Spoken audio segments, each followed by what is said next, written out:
किस जहाँ सुख है वहाँ दुख जरूर होगा। अब जो नहीं जानते अभी से मेरा चैनल है उसके ऊपर ओके करो, सब्सक्राइब करो और मेरे से जुड़े रहो।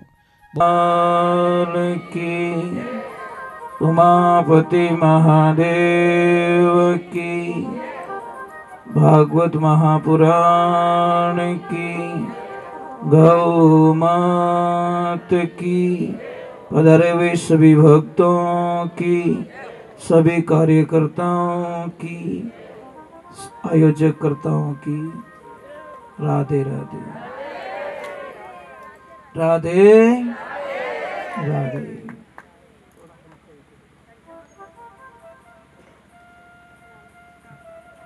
कल हमने भागवत जी को विश्राम दिया था।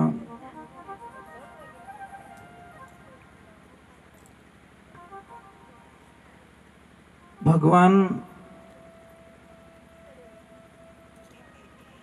चलने लगे हैं, मंडली बनाई है और अपने मंडली का काम उन्होंने बड़े पूर्ण तरीके से आनंद ले रहे हैं।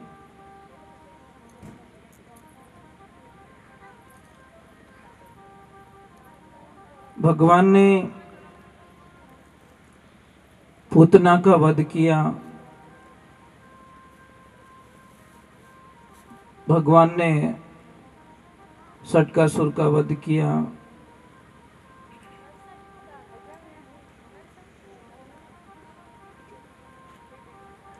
एक बात हमेशा ध्यान रखना,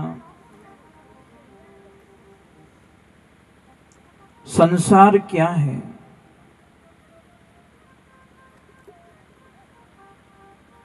संसार के हमेशा दो शब्द रहते हैं, मतलब प्लस और माइनस।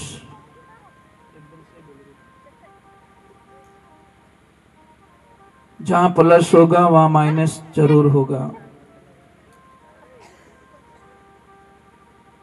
संसार में ये आते हैं कि जहां सुख है वहां दुख जरूर होगा, क्योंकि एक पॉइंट से गाड़ी चल नहीं सकती ना। जहां सुख है तो वहां दुख जरूर होगा। अगर दिन है तो रात जरूर होगी। अगर आप हंस रहे हो तो रोना कभी भी अपन मारवाड़ी में देख जो, कोई भी ज्यादा हंसे न, टाबर रहे हो चाहे कोई भी, आप अभी ने कहें कि इतो मत हंस, अब रोवनो स्टार्ट हो जी।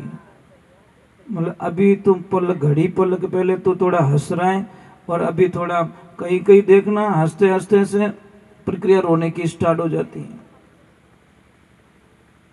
ये संसार में होगा, ऐसा होगा, आप कल्पना मत कीजिए। अगर आपका मित्र है तो आपके दुश्मन भी है, 100% है कोई न कोई दुश्मन। अगर आप अमीर हो तो दुनिया में गरीब भी बहुत बैठे हैं। एक जैसी परिस्थिति आपको कभी नहीं मिलेगी। एक बात ऐसी है, जो परे हैं दुनिया से, सबके विलोम शब्द है, मतलब विपरीत शब्द। एक बात बता दी, आनंद का, आनंद का विपरीत शब्द बताओ कोई। आनंद का शब्द है ही नहीं, आनंद से परमानंद बनेगा, परमानंद से ब्रह्मानंद बन जाएगा, परंतु उसके विपरीत जो आनंद की दिशा में जाए। तो भगवान प्रकट हुए तो सबको आनंद हुआ है। क्या हुआ? आनंद, परमानंद, ब्रह्मानंद। भगवान ने पूतना का वध किया। एक बात हमेशा ध्यान रखना, मंदिर बनाना कोई बड़ी बात नहीं है। 2 करोड़ 5 करोड़ 7 करोड़ लगा पे कि लोग मंदिर बना देते हैं, पर अंदर पूजा कर रहे हो कि नहीं कर रहे हो वो बहुत बड़ी बात है। और हमने कई जगह देखा मंदिर की प्रतिष्ठा नहीं होती, नहीं, उससे पहले लोग क्या करते हैं, वो ऑटोमेटिक घंटी है, बाजा है, उसका ऑर्डर दे देते हैं। क्यों देते? उनको पता है कि मैं यहाँ आने वाला, ये पुजारी जी जाने और ये बटन वाली मशीन जाने, ना तो कोई झालर बजाने वाला आएगा, ना कोई शंख बजाने वाला आएगा, ना कोई ये बजाने वाला आएगा, कोई नहीं आएगा। सिर्फ पुजारी जी जाने, ये मशीन जाने और उनका काम जाने। मंदिर कितने का बनाया? 5 करोड़ का। पूजा करने के लिए पुजारी जी और वो मशीन। मैं एक छोटी सी प्रार्थना कर रहा हूं, जैसे आपके कोई बुजुर्ग माता पिता हैं और बुजुर्ग माता पिता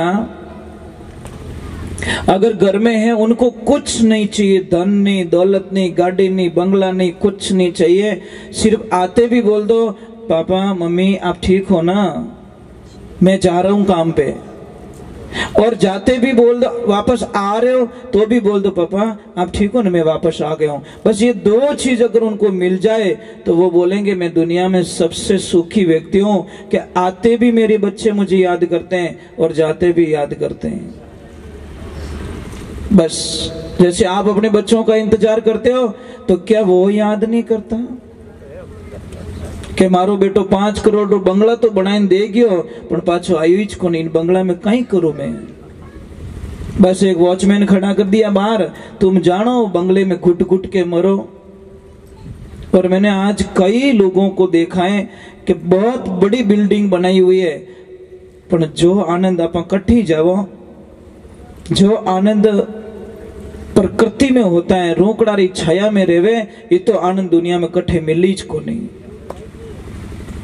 आप जाओ कहीं पे बहुत सारे टेंट लगा देते लोग, व्यवस्था कर लेते, पर आपने दिखी रूकड़ो बटे जान विचार करे यार थोड़ी देर अट बैठो बस, जबकि घर में सारी व्यवस्थाएं, करोड़ों का सिस्टम लगा हुआ है, पर जो नेचुरली होता है ना, आज हमने मनुष्य का सबसे बड़ा दुश्मन बन चुका है। प्रकृति का विनाश कर रहे हैं हम लोग, पेड़ पौधे काटे जा रहे हैं, जमीन में गड्ढे गड्ढे किए जा रहे हैं, सिर्फ अपनी सुविधाओं के लिए। पहले क्या था? हरे भरे जंगल, बहती हुई कलकल नदियां, झरने, कितना आनंद था। गाय कहां से भूखी नहीं आती, थोड़ी देर घूम के आती तो गाय तृप्त होके आ जाती। आज गाय नजदीक नजदीक में जाती है तो शायद उसको क्या मिलता? कुछ नहीं मिलता साहब। सबसे ज्यादा नुकसान मनुष्य ने पहुंचाया है प्रकृति को। कितनी पेड़ पौधे काट लिए। आप कभी जल देवता की पूजा करते हो? जल के लिए कभी आह्वान करते हो, यज्ञ करते हो कि नहीं जल नहीं होगा तो कल नहीं होगा? क्या कभी शुद्ध वायु के लिए यज्ञ किया? आपने प्रार्थना की कि नहीं मैं शुद्धिकरण के लिए यज्ञ करूं? घर के लिए यज्ञ करते, मंदिर के लिए यज्ञ करते, उसके लिए यज्ञ करते। शुद्ध हवा के लिए यज्ञ क्यों नहीं करते? कि नहीं शुद्ध हवा नहीं होगी तो मैं जीऊंगा कैसे? प्रदूषण हो जाएगा। ये सारी चीजें हमको समझनी पड़ेगी। और सतयुग में इसीलिए लोग सुखी थे, क्यों? कि शायद ये व्यवस्थाएं नहीं थी, प्रदूषण बिल्कुल नहीं था, बीमारियां 90% लोगों को बीमार नहीं होते थे। और जीवन कितना था सतयुग में? सतयुग की उम्र थी 17,28,000 वर्ष, और लोग कितना जिंदा रहते थे? 1 लाख वर्ष का एवरेज था। कितना? 1 लाख वर्ष तक वो जिंदा। आज भी देखिए, आज की तारीख में भी, इस कलयुग में भी सांप शायद 1000 साल तक जीता है। अगर उसको कुछ ना हो, बीमार ना हो, कोई मार ना दे, तो वो 1000 साल तक जिंदा रहता है। और कछुआ शायद 300 वर्ष तक जिंदा रह सकता है। अगर कुछ ना हो, एक्सीडेंट ना हो, कोई बीमारी ना आए, कहीं पे कोई चोट ना लग जाए, तो 300 साल तक, इस कलयुग में भी कछुआ 300 साल तक जिंदा रह सकता है। सांप 1000 साल तक जिंदा रह सकता है। परंतु एक बात का ध्यान रखना, सांप 1000 साल जी के भी जो नहीं कर सकता, कछुआ 300 साल जी के भी वो जो नहीं कर सकता, हम 50-60 साल की उम्र में कर सकते हैं। ये मनुष्य के पास में सबसे बड़ी ताकत बताई गई शास्त्रों के अंदर। जो 300 वर्ष में वो नहीं कर पाएगा, जो 1000 साल में सांप नहीं कर पाएगा, वो हम लोग सिर्फ 50-60 साल की उम्र में वो कर सकते हैं। पर रास्ता बदलना चाहिए, हमारी पॉजिटिविटी सोच होनी चाहिए। क्या नहीं कर सकता इंसान। तो सतयुग में उम्र 1 लाख वर्ष की, उम्र भी बहुत थी, 17,28,000 वर्ष। उसके बाद में घट गया थोड़ा, त्रेता आ गया। और त्रेता में कितनी उम्र हो गई? 10,000 साल की। 1 जीरो हट गया, कुल मिला के लाख से 1 जीरो निकल गया। 1 जीरो निकलते 90 साल का लॉस हो गया। 990 साल का कितना, 99,990 साल का लॉस हो गया है। अब देखिए उनकी उम्र थी 12,96,000 वर्ष। अब आते द्वापर युग में, जिसमें भगवान पधारे द्वापर में। द्वापर का अंत था और कलयुग का आवागमन था। उस संधि काल के अंदर भगवान का आगमन हुआ है। तो 8,64,000 वर्ष द्वापर की उम्र थी और उसमें जीता था आदमी कम से कम 1,000 साल तक। और अब बड़ी मेहरबानी हो गई कलयुग की, 1 जीरो और हटा दिया। 1000 से 1 जीरो हट गया, पीछे बचे 100। अमो की कोई भाग्यशाली इन आंकड़ा ने पार करे। बड़े नसीब वाले होते हैं जो संसार की जो ये दिखावा होता है ना, भौतिकता, इससे थोड़े अलग हो जाते हैं। मैंने आपको प्रसंग में बताया थी ताकि हमारा जीवन सिर्फ दिखावे में बर्बाद हो जाएगा, हम कुछ नहीं कर पाएंगे। बदलाव हमारे अंदर कुछ नहीं आएगा तो कोई मतलब नहीं है। हमने भोजन प्रसाद बना दिया है, थाली में आ गया है, जब तक आप उसको नहीं झीमोगे तब तक आपको ध्यान रखना आपकी भूख मिटने वाली नहीं है। मैं कथा सुना रहा हूं, कथा सुनने के बाद में भी अगर आप में कोई अंतर नहीं आएगा, आपकी दिनचर्याओं में कोई चेंजिंग नहीं आएगी, कोई बदलाव नहीं आएगा, तो शायद मुझे लग रहा है कि ये हमारे 7 दिन बेकार चले जाएंगे। हमारी भाषा का शुद्धिकरण होना चाहिए, हमारे विचारों का शुद्धिकरण। अरे भाई जो आगे हो गया उसको छोड़ दीजिए आप। हम तो आज से ही काम स्टार्ट कर दे तो भी काम हो जाएगा। इसलिए कहा कि काल करे सो आज कर ले, दिन नहीं आवे हाथा, लक 84 झाई पड़ेला भोगेला दिन और राता। हमको बहुत सारी समस्याओं का सामना करना पड़ेगा, राधे राधे बोलना पड़ेगा। ऐसे काम चलने वाला नहीं है। आप अटी इतनी कंजूसी करो तो घरे कितनी कंजूसी करता रहो। अच्छा घरे कौन कौन बोलो राधे राधे के अटी मेल जाओ बाप जी रेटे अटू लियो और बट मेल तो बाप जी अटी छोको आगो मारू को उपड़े नहीं हो तो राधे राधे भारी गणु नाम कहीं वारे कृष्णा वाह। टाबर फेल की कर रहे स्कूल में पढ़े जीते याद रखे गेट में यहाँ भूल जाए पछे परीक्षा में लावे बढ़िया नंबर। वही हिसाब है महाराज, अपनी जिंदगी रो वही हिसाब है कि आप याद है तो आबाद है और भूल गया तो बर्बाद है। बस ये सूत्र याद रखो, याद है तो आनंद ही आनंद और भूल गए तो बर्बाद हो जाएंगे। करोगे वाह बढ़िया बढ़िया, कभी लड़ाई तो नहीं करोगे वाह भाई। इस जबान को झगड़ा करने के लिए तो नहीं दिया, इन काम में अच्छो बोलनो, मीठो बोलनो, बढ़िया बोलनो। जबान और दांत के बीच में थोड़ा कुछ कहा सुनी हो गई। जबान ने दांतों से कहा कि भाई तुम 3200 मेरी लाज रखना, तो दांतों ने बोला हम कैसे लाज रखें कि मैं जब मैं बोलूं बाहर निकलूं और आप ऐसे हो गए जॉइंट हो गए तो मैं आधी बार आधी अंदर रह जाऊंगी, काट दोगे मुझे। दांतों ने हंस के जवाब दिया कि भाई थारी लाज तो मैं रोज ही रखा पर मारी लाज तू राखजे। कि कैसे कि लपड़ लपड़ करे तू, गालियां बोले तू, खराब बोले तू और बोल ऑफिस में बैठ जान कि गुस्सा मुंह को ठोके 3200 नहीं बाहर कटा दे। ये जबान जन्म से होती है, दांत बाद में आते हैं। जन्म से लगाकर एंड तक जबान साथ में रहती क्योंकि लचीली है। और दांत शायद मन लागे अंतिम स्टेशन माते पाछे आपकी रवानगी कर ले। आवी 2-3 शायद 12 महीना 2 साल में आना स्टार्ट होते हैं और शायद अंतिम स्टेशन पे जब जाते हैं वापस आया ज्यों पाछा कर दे भगवान, दांत पाछा ले लेके बस ये तेरे पास थे ही नहीं, आया तब नहीं था, अब जा रहा है तो ये भी तेरे पास रहने वाला नहीं है। तो जिंदगी में ध्यान रखें, हमको अच्छा रहना, बढ़िया बोलना, मीठा बोलना है। राधे राधे। थोड़ा जोर से भाई, 2 दिन तो परेशान और करूंगा। पछताने कोई आइन घरे नहीं कहे कि भाई राधे राधे बोलो नहीं, दाता राधे राधे बोलो नहीं। पर एक बात का ध्यान रखना, हम चले जाएंगे, मैंने पहले ही बोल दिया कि हमारे शब्द यहीं रहेंगे, इनको ले जाने वाले नहीं है। जब कभी भी यहाँ से निकलो तो यहाँ तो बोल देना कि यहाँ पे कोई आया था, कोई पागल राधे राधे बोलाने वाला, परेशान करता था, हर 5 मिनट बाद में बोलता था राधे राधे बोलो, हर 5 मिनट रोती फिर राधे राधे। क्या करे, रह भी नहीं सकते न उसके बिना, श्वास के बिना नहीं रह सकते। तो भगवान को बहुत सारी समस्या बालपण में आती है। आप क्या सोचते हो कि आप में ही समस्या है? अरे जब हम भगवान के कथन पढ़ेंगे ना, तो आपकी समस्या तो 1% उनके सामने नहीं लगेगी। कितनी मुसीबत में उन्होंने जीवन जिया, जन्मते ही उनको अपने माँ बाप का साथ छोड़ना पड़ा। इन्नो मोटो दुर्भाग्य कहीं वे सके महाराज। एक तरफ हम भागवत सुनते हैं, फिर हमारे दुख का रोना रोते हैं, तो बहुत बड़ा कष्ट होता है महाराज। जन्मते ही मेरे प्रभु को शायद दूध तक नहीं मिला, और उसी टाइम में मेरे प्रभु को अपने माता पिता को छोड़ के दूसरी जगह जाना पड़ा। ये तो दुख तो आपा में नहीं पड़ियो, इतना कष्ट तो नहीं पड़ा हमारे में, फिर किस बात का रोना। और बटी कटे शांति भाई, वहां पे भी कहां शांति है? रास्ते में भी बड़ी मुश्किल से रास्ता मिलता है, अंधेरी रात होती है, फिर जाते भगवान, वहां पे भी कहां शांति है? पुतना चली जाती है मारने के लिए, सटकासुर चला जाता है मारने के लिए।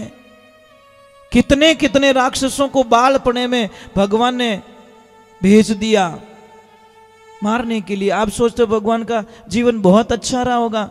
भगवान श्री राम के जीवन को देख लो, कितना कष्ट।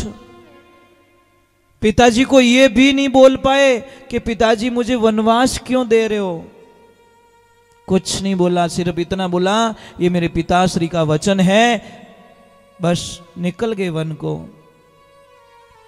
हरे कृष्ण वाह। अब भगवान ने अपने जीवन को जी के बताया, हमारे को खाली पाखर फॉर्मलिटीज करके नहीं बताई, जीवन जी के बताया। देखो मैं अंश अवतार होते हुए भी, भगवान का अंश होते हुए भी मेरे में भी, इसीलिए किसी ने लिखा समय का खेल निराला भाई, समय का खेल निराला, समय के आगे झुकना पड़े, चाहे कितना बड़ा बलवाना, झुकना पड़ेगा। कभी फीलिंग मत करो, दुख आए तो भी प्रभु का प्रसाद। और भगवान को एक देखा, कृष्ण को आप देखते होंगे, कृष्ण लीला देखते होंगे या कुछ भी टीवी पे, आप हमेशा देखिए वो मुस्कुराते रहते हैं। बस सबसे उनका मेन पॉइंट्स देखिए, इतनी मुसीबत फिर भी मुस्कुरा रहे हैं। मीरा भाई तो यहां तक लिख दिया, हरि सोहनी सूरते मोहनी मूर्ते गुगर वर्णा केस। वाह भगवान, क्या लीलाएं तेरी, बस तेरे बिना नहीं रह सकती। सोहनी सूरत मोहनी मूरत गुगर वर्णा केश। के भाई मीरा गिरधर नागर, तू मिलियो कर नटवर रो वेश, घड़ी नहीं आवड़े रेश, मारा कृष्ण कन्हैया तू जाई वस्यो प्रदेश। मारे भगवान वाह। तो महाराज वहां से समस्याएं थोड़ी ज्यादा हो जाती है, तो कई बार क्या करते लोग, थोड़ा जगह चेंज कर देते हैं कि चलो यार यहाँ रोज रोज की परेशानी है, ये मेरे से मानता नहीं है, ये मुझे परेशान करता है, छोड़ो राड करता बाढ़ बढ़िया, थोड़ी जगह चेंज कर लेते हैं। तो देखिए कोई पति पत्नी बड़े आराम से रह रहे हैं, माँ घर पे रह रही है। रविवार का दिन था, माँ को बोला कि माँ आज हम थोड़ा हमारे दोस्तों के साथ में एंजॉयमेंट करने के लिए जा रहे हैं, एक काम करना तो थोड़ा भोजन प्रसाद बना के खुद ही जिम लेना। माँ बोली बेटा मुझे गैस का चूल्हा चालू करना भी नहीं आता, मैं कैसे रोटी बनाऊंगी, कैसे करूंगी।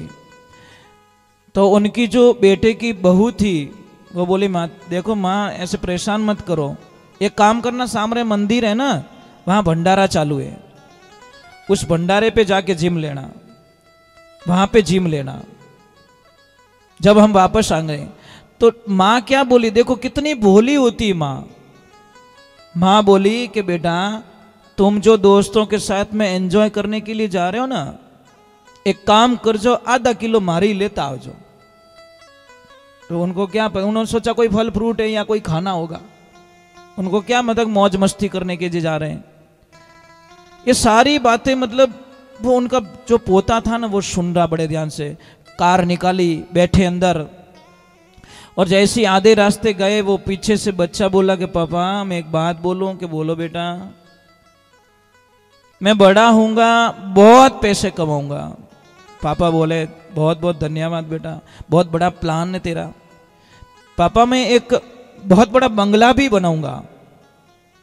क्या बात कर रहा तू, बंगला बनाएगा? हाँ पापा मैं बंगला बनाऊंगा, परंतु पापा मैं बनाऊंगा कहाँ, ये तो पूछ लो कि कहाँ बनाएगा बेटा। कि मैं एकदम मंदिर के सामने। कि क्यों बेटा? कि मैंने आज ही प्लान बनाया है, जब तुम बूढ़े हो जाओगे मैं और मेरी पत्नी एंजॉय करने के लिए जाएंगे, सामने कोई मंदिर होगा तो कम से कम तुम भूखे तो नहीं मरोगे, कम से कम भूखे तो नहीं मरोगे। इतनी तो आशा है, मंदिर जहां सामने होगा कुछ तो खाने को तुमको मिल जाएगा, क्योंकि हम तुम्हारी परवाह करने वाले। वो तो गाड़ी बटूच पाची फेरी के तो एडवांस में प्लान बना रही है। वो वापस आए, दोनों पति पत्नी माँ के चरणों में गिर पड़े। माँ आज के बाद दोस्त की दुनिया छोड़ सकते हैं, पर तेरे चरणों को छोड़कर हम कहीं नहीं जाएंगे। घर में देवी बैठी, वो दुखी, और हम किसी के साथ में मजाक कर रहे हैं, ये संभव नहीं हो सकता। तो भगवान की लीला हुई। थोड़ा सा मतलब नंद बाबा को अटपटा लगने लग गया कि नहीं अभी ये जगह छोड़ देनी चाहिए, और छोड़नी भी जरूरी है। इसके बीच का एक कथन आता है कि भगवान थोड़े बड़े हो जाते, थोड़ी जिद करने लग जाते हैं। मां मैं गाय चराऊंगा, मां मैं गाय चराऊंगा, मां मैं गाय चराऊंगा। मैया मना कर देती, बेटा अभी तू छोटा है, बलराम जी जा रहे हैं। तो अभी बहुत सारी जिद कर लेते हैं। तो भगवान को मां कहती है कोई बात नहीं बेटा, कोई अच्छा दिन आने दे, उस दिन आपको गाय के लिए हम तैयार करेंगे। और जब गोपाष्टमी आई, उस दिन भगवान प्रथम बार गाय चराने के लिए, बछड़े चराने के लिए जाते हैं। वो दिन था गोपाष्टमी का, हम मनाते हैं ना, गोपाष्टमी बहुत सारी जगह मनाते हैं, गाय माता को लापसी भी जिमाते, वो भी करते हैं। तो गोपाष्टमी के दिन भगवान को गाय चराने के लिए निकाला जाता है, उनसे हाथ से तिलक करवाया जाता है। और भगवान की कृपा देखिए, आप ईश्वर की कृपा देखिए। अब वहां पे लीला कुछ और हो जाती है। जब बछड़ों को चराने के, थोड़ी कम आवाज रखो, कम आवाज, थोड़ी कम आवाज रखिए। तो देखिए भगवान की लीला देखिए। वहां पे गए, भगवान ने एक दिन सारे मित्रों को बोला कि देखो भाई ऐसे काम चलने वाला नहीं है, आप एक काम कीजिए, कल हम एक कुछ पर्सनल प्रसाद का विवरण करते हैं, हमारी सबकी प्रसाद, सब अपने अपने घर से प्रसाद लाओगे और मैं सबके घर का खाऊंगा। महाराज भगवान की लीला देखिए। अब सारों ने तो हाँ बोल दिया। एक मित्र था बहुत गरीब बेचारा, खाने के लिए कुछ भी नहीं। उसने बोला कृष्ण मेरे घर पे कुछ भी नहीं है, तो कुछ भी लेके आ, परंतु लेके आओ। महाराज वो गया बेचारा, मां के पास में जाके बोला मां, वो कभी नहीं मांगता किसी से, वो हमेशा लाता है, सबको खिला देता है, लाता है सबको खिला देता है। पर आज उसने अपने दिल की बात बोली है कि मुझे खाना है तो कुछ दो मां। मां ने बोला बेटा एक दाना नहीं है घर पे, मैं क्या खिलाऊं। इधर देखा तो कल परसों की छाछ पड़ी थी छोटे से कुल्हड़ में। बोला बेटा ये ले जा। अब वो लेके तो आ जाता, अपने मन में घृणा हो जाती है, मैं उसको कैसे खिलाऊंगा। नहीं ले जाऊंगा तो भी डांटेगा, खिलाऊंगा तो 2-3 दिन पहले की एकदम खट्टी छाछ है, मैं कैसे खिलाऊं उसको। भगवान की लीला होती है, वो एक पेड़ के पीछे आके खड़ा हो जाता है और बोला वो सबका खा लेगा तो पेट भर लेगा, मेरे को परेशान नहीं करेगा। पर भगवान को तो उसका खाना था। बोले रुको रुको मैं ढूंढ के लाता हूं। जैसे ही वो गया तो देखा कृष्ण आ रहे हैं, वो कुछ न कुछ खा लेगा। तो उन्होंने आव देखा ना ताव देखा, अपने मुंह में छाछ को उड़ेल दी। अब उड़ेल दी तो पूरी पी नहीं पे, तो मुंह भुला के खड़ा हो गया। अब वो बोल पा नहीं, अरे लाया नहीं, वो कुछ नहीं, वो इशारा कर रहा है ऐसा वैसा। भगवान बोले पक्की चोरी की है तूने। भगवान ने कुछ नहीं देखा, ऐसे दोनों हाथ करके ऐसे लगाया ना जोर से, क्योंकि मुंह तो पैक था, जोर से लगा कि लॉक खुल गया। और जैसे ही लॉक खुला तो वो छाछ कहां गई? भगवान के मुंह पे। और जैसे ही भगवान के मुंह पे गई, बोले वाह वाह वाह वाह, क्या आनंद आया, क्या प्रसाद लेके घूम रहा है, चोरी चोरी अकेले खा रहा है। ये सारा दृश्य देख दिया ब्रह्मा जी ने। और ब्रह्मा जी को घृणा हो गई कि ये भगवान नहीं हो सकता, ये भगवान हो ही नहीं सकता। मैंने तो भगवान के दर्शन अलग रूप में किए थे, लगता तो वैसा ही है, पर ये नहीं हो सकता, ये भगवान नहीं है। क्योंकि जब जन्म हुआ था मैं गया था, अवतार हुए थे मैं गया था, मथुरा गया था, मैंने भी फूल बरसाए थे, दर्शन किए थे, परंतु मुझे शंका हो रही है ये भगवान हो ही नहीं सकते, ये मेरे नारायण नहीं हो सकते। ब्रह्मा जी को शंका हो गई। तो अब देखो ग्वाल बाल सब गायें चरा रहे, कोई क्या कर रहा है, कोई क्या कर रहा है। वहीं पे एक कथन आ रहा है, देखिए तो थोड़ा गुणगान कर देते हैं।